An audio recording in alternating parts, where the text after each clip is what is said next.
হতে গেলে কি যন্ত্রণা কষ্ট ভোগ করতে হয়, এই কষ্টের ব্যথা আমরা অনেকেই বলি মেয়েরাই জানে। আমি বলি বাজে কথা। মেয়েরা যখন বলে দিবেন তখন পৃথিবীর সমস্ত মেয়ে হয়ে যাবে। কিন্তু না বাবা, যেই মেয়েটার বিয়ে হয়নি ও জানে না। যেই মেয়েটার বিয়ে হয়েছে কিন্তু খোকা খুকি হয়নি, সেই মহিলা জানে না। তবে জানে কে? যে অ্যাকচুয়ালি মা হয়ে গেছে সেই জানে যে একজন নারীকে মা হতে গেলে কি যন্ত্রণা ভোগ করতে হয়। আমার রাসূল দয়ার হাবিব নবী মুহাম্মদুর রাসূলুল্লাহ বলুন সাল্লাল্লাহু আলাইহি ওয়াসাল্লাম, নবী বলেন, আয়েশা রে,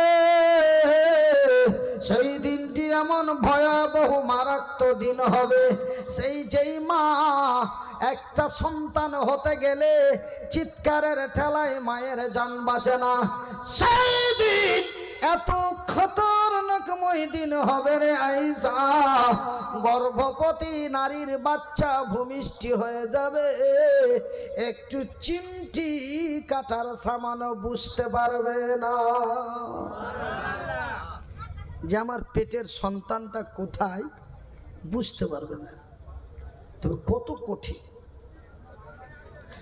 আজকের শুক্রবারে আমরা অনেকেই অনেক কিছু খেয়েছি, কিন্তু সেই দিন শুক্রবার মানুষ আকুলি বিকুলি করে গাছের পাতা ছিঁড়ে ছিঁড়ে খাবে। রাত লেগে যাবে, সকাল হবে না। সূর্য পূর্ব দিকে উদিত হয়, পশ্চিম দিকে উদিত হবে রে। মানুষ দিওয়ানা পাগল হয়ে যাবে, জমিনের কি হলো রে, এই জমিন কেন এমন হয়ে গেল। মা তার সন্তানকে কত ভালোবাসে। আমার রাসূল মায়ের কথা বললেন, আমি মনিরউদ্দিন মায়ের কথা বলি। আপনারা আমাকে কয়েকজন কানে কানে বলে গেলেন, মনিরউদ্দিন ভাই একটু মায়ের কথা বলবেন। মা কি দয়ার জিনিস রে, মা কি মায়ার জিনিস গো, মা তার সন্তানকে কত ভালোবাসে রে। ভাইজান, আপনাদের তো লম্বা লম্বা দুটি ঠ্যাং আছে, আপনাদের তো লম্বা লম্বা দুটি হাত আছে, আপনারা তো মানুষের বাড়ি মজুরি খেটে খেতে পারেন, কিন্তু আপনারা আমাকে বারবার দরখাস্ত করেছেন।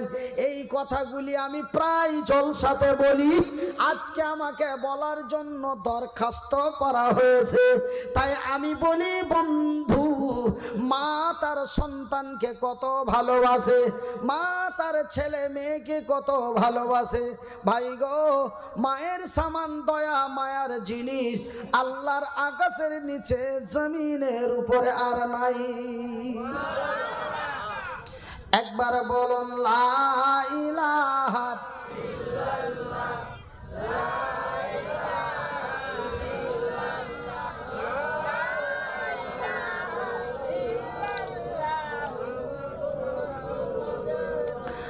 আমার তো জনম দুঃখী মা, আমার জনম দুঃখী মা, আমার দয়াপতি দরদিনী মা। আল্লাহুম্মা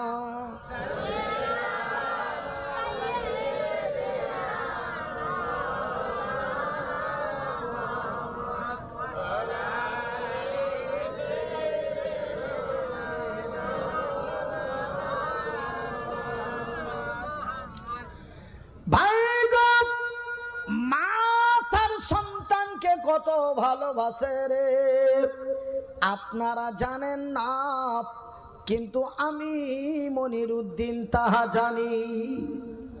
বলবেন মনিরউদ্দিন ভাই, আপনি কোরআন নবীর হাদিস পড়েছেন তার জন্য নাকি জানেন? আমরা কেন জানি না? একজন মা তার সন্তানকে কত ভালোবাসে আপনারা জানেন না? আমি তা জানি রে ভাই গো। মা তার সন্তানকে কত ভালোবাসে। ভাইজি, আপনি আল্লাহর জমিনে এসেছিলেন, আপনি মায়ের গর্ভে থেকে আসার পরে মা আপনারে কত আদর করে যত্ন করে বুকে জড়িয়ে আপনাকে স্তন পান করিয়েছিল ভাই গো। শুধু তাই নয়, আপনি একদিন 2 দিন 1 মাস 2 মাস 6 মাস করে 8 মাস যখন হয়েছিল, আপনি আল্লাহর জমিনে টুকটুক করে বসে বসে আমার আল্লাহর দুনিয়া দেখেছেন। কিন্তু ভাই গো, আমি মনিরউদ্দিন আল্লাহর জমিনে এসে আমি 1 2 করে 4 বছর বসতে পারি নাই। 4 বছর শুয়ে আল্লাহর দুনিয়া দেখেছি। আপনারা 2 বছরে বসতে পেরেছে, হাঁটতে আল্লাহর জমিনে চলতে পেরেছেন। 2 বছরে আপনারা আল্লাহর জমিনে চলতে পেরেছেন।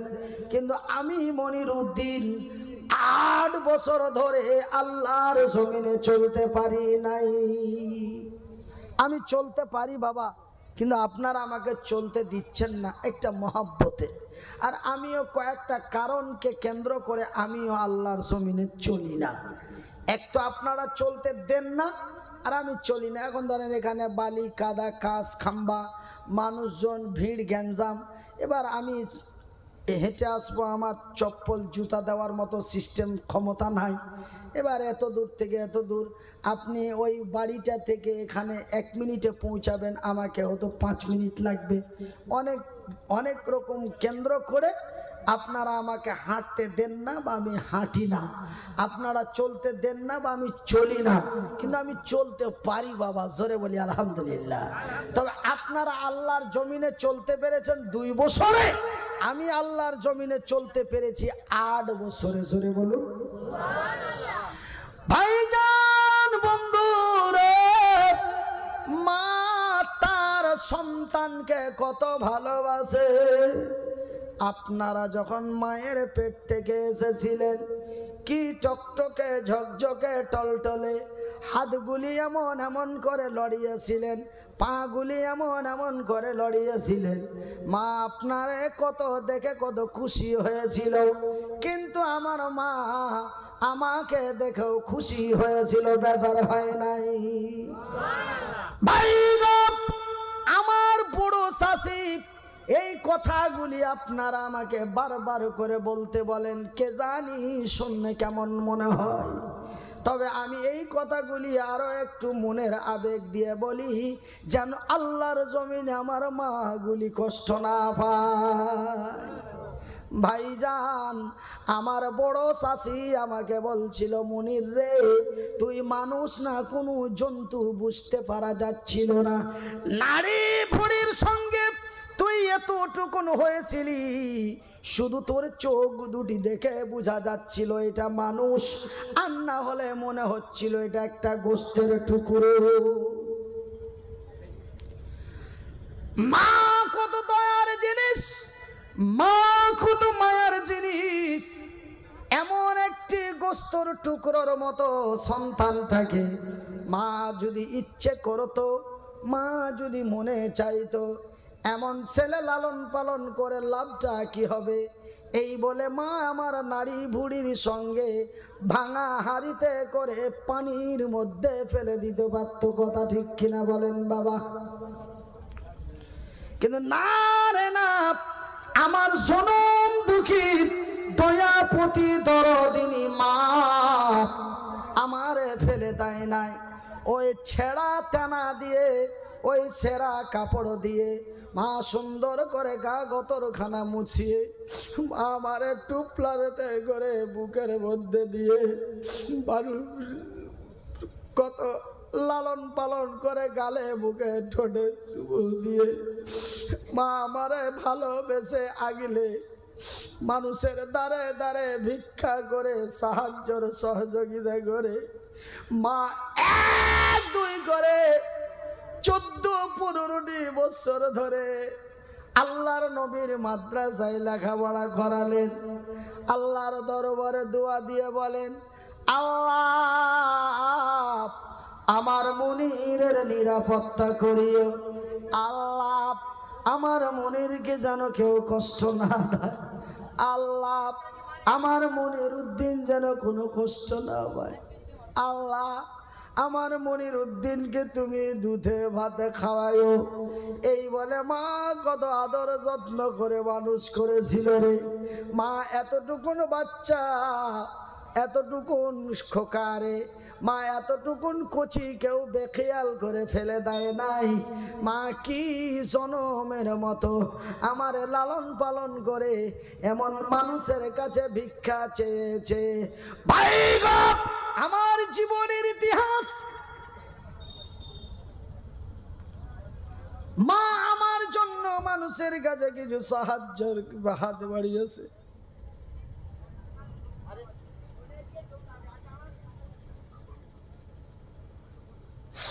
কেউ মারে খুশি করে দিয়েছে, কেউ মাকে খুশি করে দিয়েছে, আবার কেউ মাকে উল্টো পাল্টো কথা বলেছে। মা বুকে ব্যথা নিয়ে, মা চোখে পানি নিয়ে ফিরে এসেছে। মনির উদ্দিন, তোর জন্য মানুষ না জানি কত কথা বলে। মানুষ বলে তোর ছেলে লেখাপড়া করে না, তোর ছেলের নাম দিয়ে নিয়ে যে তোরা খাস। মনির উদ্দিনের কলিজা ফেটে যায়, বুকটি যেন চিরে যায়। আমার আল্লাহ কি তোর কল্যাণ করবে না? আমি বলি মা, আমার আল্লাহ সত্য, আমার আল্লাহর কোরআন সত্য, আমার আল্লাহ সত্য, আমার আল্লাহর কোরআন সত্য, আমার নবী সত্য, আমার নবীর হাদিস সত্য। নবীর হাদিসের মধ্যে পাওয়া যায়, হাদিসটির নাম হলো সহিহ আল বুখারী। বুখারী শরীফের মধ্যে লেখা আছে, আমার দয়ার হাবিব বলেছেন, মা যদি সন্তান সন্ততির জন্য দোয়া করে, আমার আল্লাহ মায়ের হাতটা খালি ফিরায় না।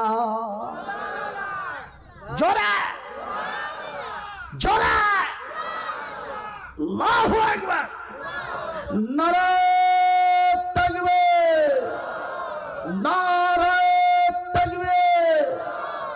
আল ইসলাম জিন্দাবাদ, আল ইসলাম জিন্দাবাদ, আল কোরআন জিন্দাবাদ। আল কোরআনের আলো, আল কোরআনের আলো, আল হাদিসের আলো, আল হাদিসের আলো। মা বাবার দুশ্মন বলে পিটিয়ে সোজা করো, মা বাবার দুশ্মন পিটিয়ে সোজা করো। যারা মা বাবার সাথে বেয়াদবি করবে, গ্রামবাসী থেকে পিটিয়ে দাও, আল্লাহ তোমার উপরে খুশি হবে।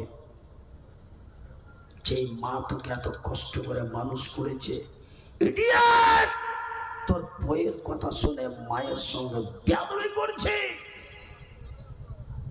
খবরদার। আজকে আমরা তওবা করি, তওবা আস্তাগফিরুল্লাহ মিন কুল্লি যামবি ওয়া আতুবু ইলাই। আমরা মাতা পিতার সাথে এমন নোংরা ব্যবহার করব না, একবার জোরে বলি আমিন। আমরা মায়ের সাথে নেক ব্যবহার করব, একবার জোরে বলি আমিন। আমরা মা বাবাকে অত্যন্ত সম্মান ইজ্জত দিব, জোরে বলি আমিন। কেন আমার আল্লাহ তার পবিত্র কোরআন দ্বারাই ঘোষণা করে দিয়েছেন মা বাবাকে সম্মান ইজ্জত দেওয়ার জন্য। তো ভাইজান, এবার আমার মাকে বলি, মা তুমি আল্লাহর দরবারে দোয়া করবে। মা, আমার নবী বলেছেন মায়ের দোয়া কবুল হয়, বুখারীর হাদিস। তুমি দোয়া করে দিবে মা, আমি বড় কল্যাণ হয়ে যাব। বাজানে রে, এমনই জনম দুঃখী মা।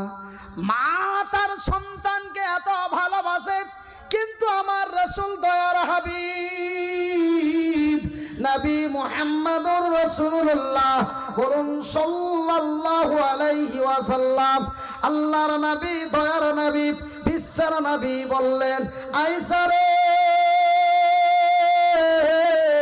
সেই দিনটি এমন খাতারনাকময় ভয়াবহ দিন হবে, সেই দিন মায়ের কোল থেকে সন্তান ছুটে পড়ে যাবে, মায়ের কোল থেকে বাচ্চা ছুটে পড়ে যাবে, মা কিঞ্চিত পরিমাণ বুঝতে পারবে না আমার কোলের মানিক কোথায়। কি ভয়াবহ দিন আমাদের কাছে আসছে বাবা, সেই দিনটির নাম হলো কিয়ামত। ভাই গো, আকাশ নেই, পাহাড় নেই, চন্দ্র নেই, সূর্য নেই, নক্ষত্র নেই, গ্যালাক্সি নেই, উপগ্রহ নেই, মঙ্গল গ্রহ নেই, মহাশূন্য নেই, এক এক করে আমার আল্লাহ সমস্ত কিছু ভেঙে চুরমার করে মাটিতে গুটিয়ে নিরাকার করে দেবে। একটা পিপিলিকা পর্যন্ত আমার আল্লাহ তার জমিনের উপরে রাখবে নাই, সব শেষ। আমার আল্লাহ এমনকি তার বড় বড় বড় বড় বড় বড় বড় বড় বড় শক্তিশালী ফারিস্তা জিনগুলিকে আমার আল্লাহ শেষ করে দেবে। যে আজরাইল পৃথিবীকে মেরে দেবে, আমার আল্লাহ সেই আজরাইলকেও রাখবে না, আজরাইলকেও মেরে দেবে। নিরাকার আল্লাহ এক, জোরে বলুন আজকে তা প্রমাণ হয়ে গেল।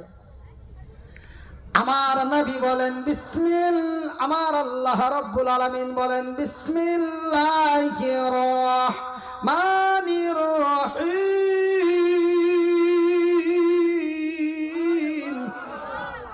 আপনারা আমার সাথে পড়ার চেষ্টা করুন। কুল্লুহু ওয়াল্লাহু আহাদ আল্লাহুস সামাদ লাম ইয়ালিদ ওয়া লাম ইউলাদ ওয়া লাম ইয়াকুল লাহু কুফুয়ান আহাদ।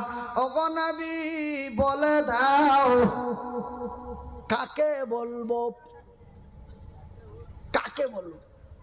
আমার আল্লাহ বলেন কুল্লু, সমস্ত মানুষকে বলে দাও, পৃথিবীর মানুষকে বলে দাও, তিনি এক, তিনি একক, তিনি একা, তার মুখ ফিকি আর কোনো উপাস্য নাই। আজকে আমার আল্লাহ একা, আর কেউ নাই, আর কেউ নাই, আর কেউ নাই, শেষ, সব শেষ। এবার আমার আল্লাহ তার ক্ষমতা দাপট দেখিয়ে বলবে, এই দুনিয়া আইনা সাজারফি,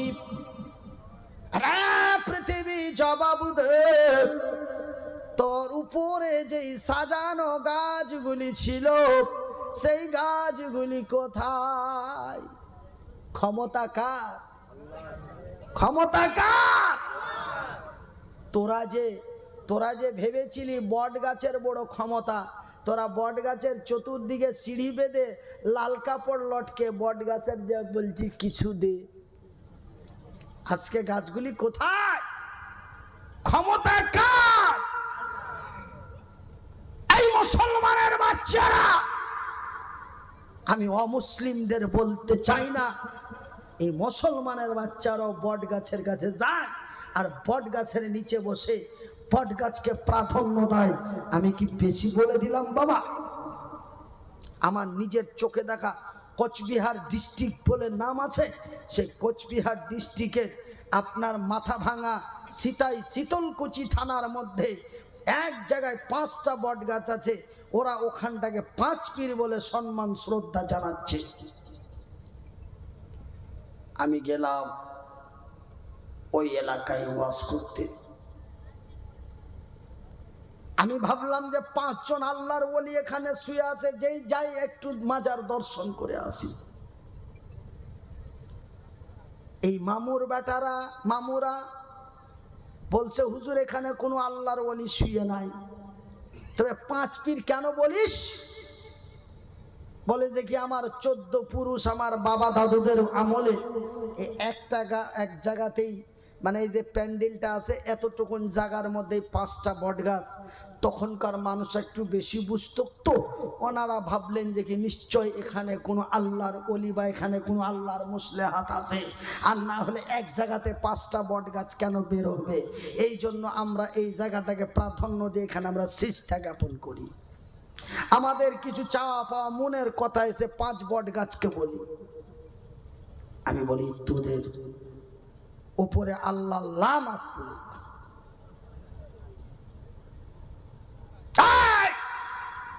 আজকে আমার আল্লাহ বলছেন ক্ষমতা কার? এই দুনিয়া আইনা সাজার ফি, হে পৃথিবী জবাব দে।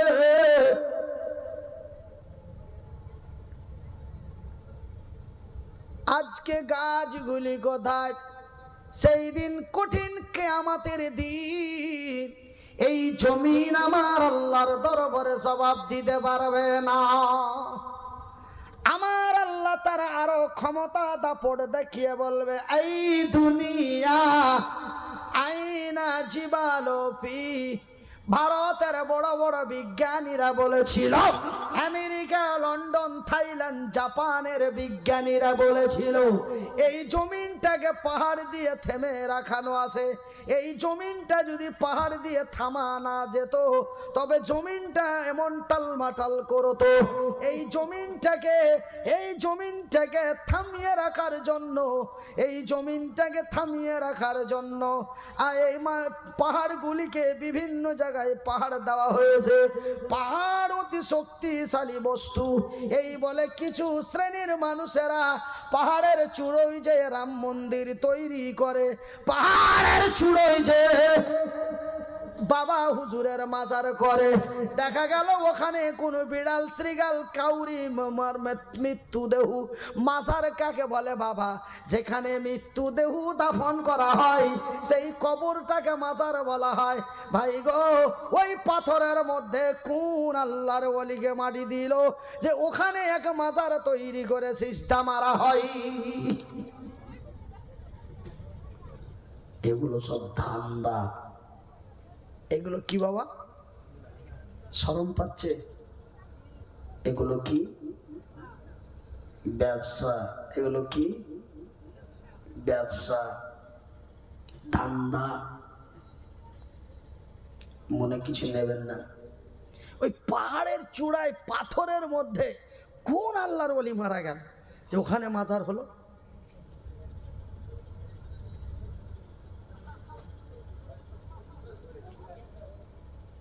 আমি সেই সব কথাগুলি আপনাদের বলতে চাই না বাবা। আমার আল্লাহ বলেন, এই দুনিয়া আইনা জিবালো ফি। আমি একটু কুলের কথা খুলে বলি বাবা, ওই জন্য আমার দাওয়াত কেউ নিতে চাই না, আর আমি দাওয়াতও তেমন পাই না। তবে 4 বছর আগে কিন্তু নাম্বার লাগে না বাবা, আপনাদেরই দোয়া। এই কুলের কথা খুলে বলার জন্য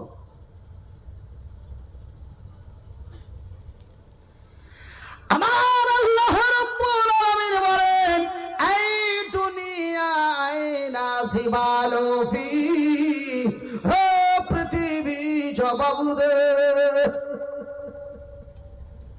তোর উপরে যেই বড় বড় পাহাড়গুলি ছিল, হিমালয় পাহাড় ছিল, নূর পাহাড় ছিল, তুর পাহাড় ছিল, ওই উত্তরবঙ্গের জলপাইগুড়ি দার্জিলিং ডিস্ট্রিক্টের সেবক পাহাড় ছিল। আজকে সেই বড় বড় পাহাড়গুলি কোথায়? তোরা তো ভেবেছিলি পাহাড়ের বড় ক্ষমতা আছে, কিন্তু আজকে পাহাড়গুলি কোথায় রে? এই পৃথিবীর ক্ষমতা কার? আল্লাহর। ভাইজান, আমার আল্লাহ অতি রাগান্বিত হয়ে তার শক্তি ক্ষমতা দেখিয়ে বলবে, এই দুনিয়া আইনা আসগারো ফি, রে পৃথিবী জবাব দে, রে পৃথিবী জবাব দে। তোর উপরে যে স্বৈরাচারগুলি ছিল, যারা নিজেকে বড় ডন মনে করতো, যারা নিজেকে বড় ভিলেন মনে করতো, যারা নিজেকে বড় দাদা মনে করতো, কেউ বলতো আমি বাঙালি টাইগার, কেউ বলতো আমি আমেরিকান ডন, বলতো না? আজকে তারা কোথায়? যারা মায়ের বুক খালি করে দেয়, যারা স্ত্রীদের বিধবা বানিয়ে দেয়, যারা কচি কচি ছেলেগুলিকে ইয়াতীম বানিয়ে দেয়, আজকে তারা কোথায় গো? আজকে তারা কোথায় রে?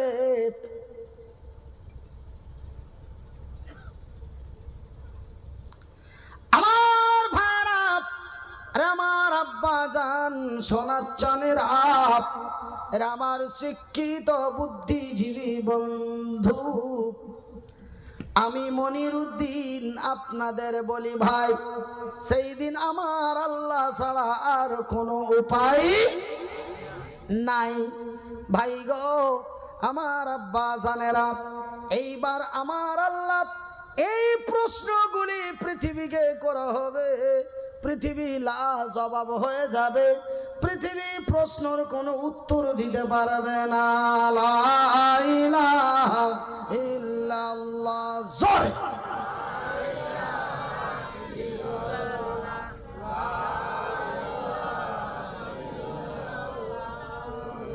এ মোহাব্বত দিয়ে লা,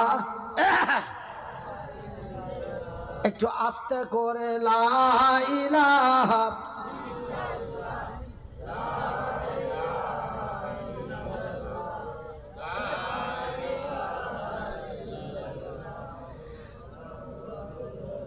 আমার ভাইরা, আমার পর্দা নাসিন মায়েরা, শুনে যাও রাতের বেলা, এবার আমার আল্লাহ সমস্ত গুটিয়ে সটিয়ে দেওয়া এই জমিনটাকে পুনরায় তৈরি করবে। এই জমিনকে আমার আল্লাহ পুনরায় সৃষ্টি করবে।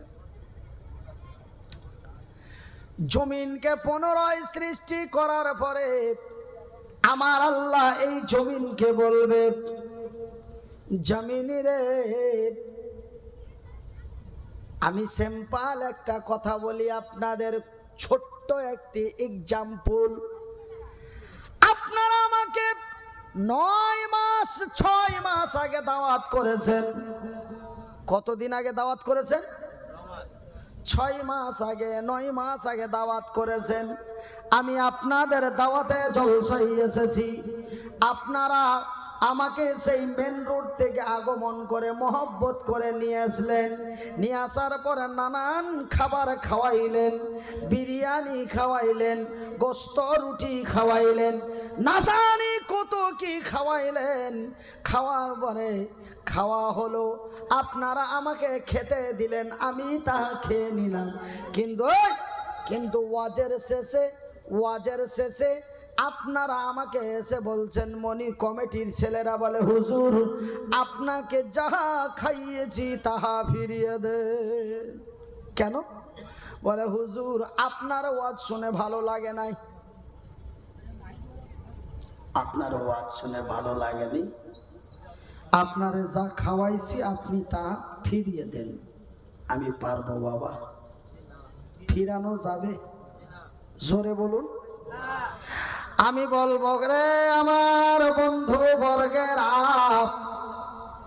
লক্ষ কোটি টাকা জরিমানা দিতে পারি রে, নিজের জীবনটা শহীদ করে দিতে পারি রে, কিন্তু যাহা খেয়ে নিয়েছি তাহা ফিরিয়ে দিতে পারবো না। কেন? তোমরা তো আমারে জমা রাখতে দাও নাই, তোমরা তো আমারে খেতে দিয়েছো, আমি তাহা খেয়ে নিয়েছি। আমার আল্লাহ এই জমিনকে বলবে, ওরে জমিন, তোর পেটের ভিতরে যা কিছু আছে আমারে ফিরিয়ে দে। অনেকেই ছেলেরা বলে, কি বলে? বলে জীবনে আছে কি মরেই গেলে তো হাড্ডি নাকি?